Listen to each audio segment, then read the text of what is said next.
So tell us what group you were in and like what your group specifically did on the project. Well, I was dealing with Group 4. We were doing the project in association with Clapton Rangers Football Club, and our approach was to kind of have a look at the club itself and find out its relationship with the marsh and surrounding areas. We created 3 hypotheses dealing with the club, appropriation, use of the marsh and all that good stuff, and our findings came through interviews, structured and also semi-structured interviews. We did some mapping, we did a lot of reading, obviously, a lot of background research from Hackney, what's going on in there, a lot of stuff on the Olympics, linking it with you know, the Olympic legacy and Tessa Jowell. So what was your key finding about the Clapton Rangers Football Club? Key finding was that the football club in itself is a fantastic place for the youth in that area to have access to the marsh. We found that there's a lot of lower income people living in there who would not necessarily have access to the marsh, or mostly from an economic point of view and a time point of view as well, single parent families who don't have the time to take their kids out to the marshes. So what Clapton Rangers provides is a platform for these kids through football to have access to the marshes, and not just to play the football but also as a recreational release and to stop them from joining other groups such as gangs. They also provide a fantastic library facility which is growing as we speak, and also access to they're dealing with parent groups and various other, and trying to create various other synergies as well. The fight for me is an ongoing thing, and what the corner I've chosen to fight is really the blue space, because there's a lot of tension focused on the green space, and it's very interesting that while I've been arguing that people need for their mental and spiritual well-being these wide open horizons, and once that's gone, it's gone. The government's just announced a 10-year plan to combat, to fight against depression in adults by improving the emotional well-being of children through various new kinds of activities in schools, and they call this new programme Horizons.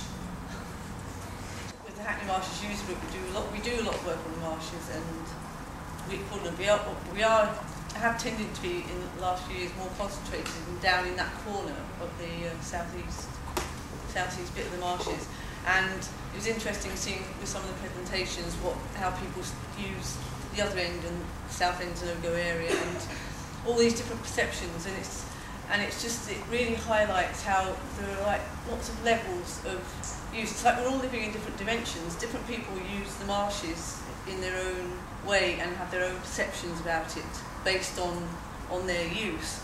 And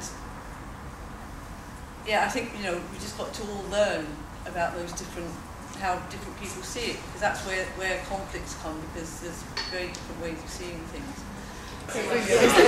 So I just wonder if you could tell us a little bit about what it's been like talking with the students or working with the students, and kind of what you hope to see in the presentation today.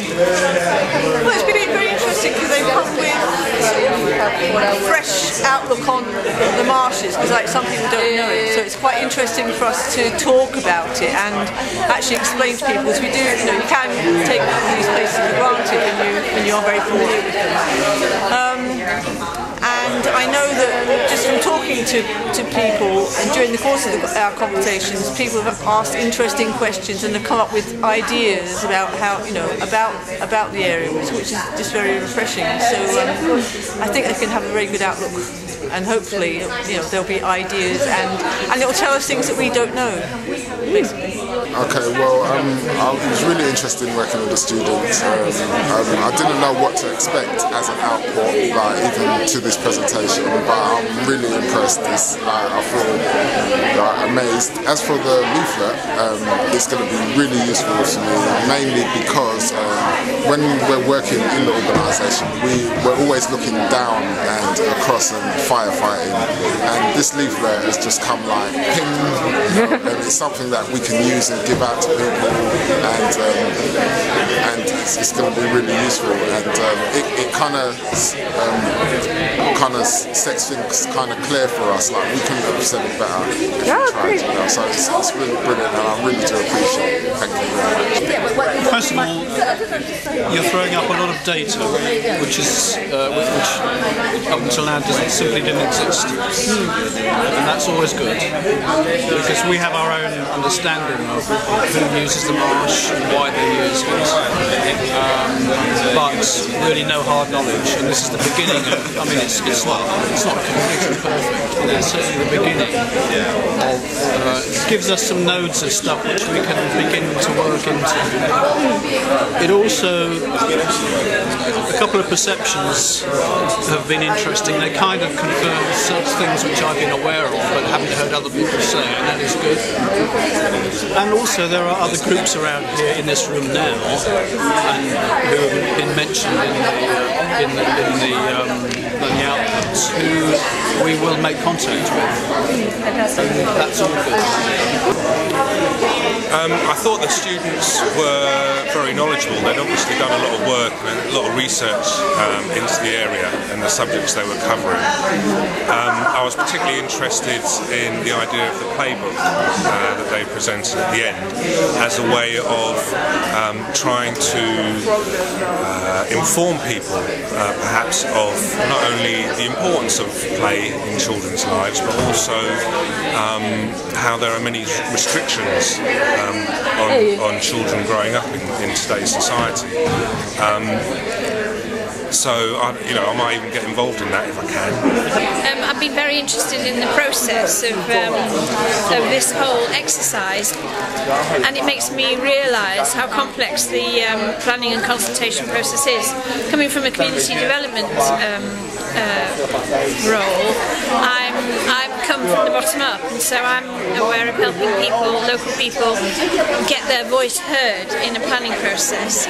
And what I see from this is that actually designing an open-ended planning process that results in people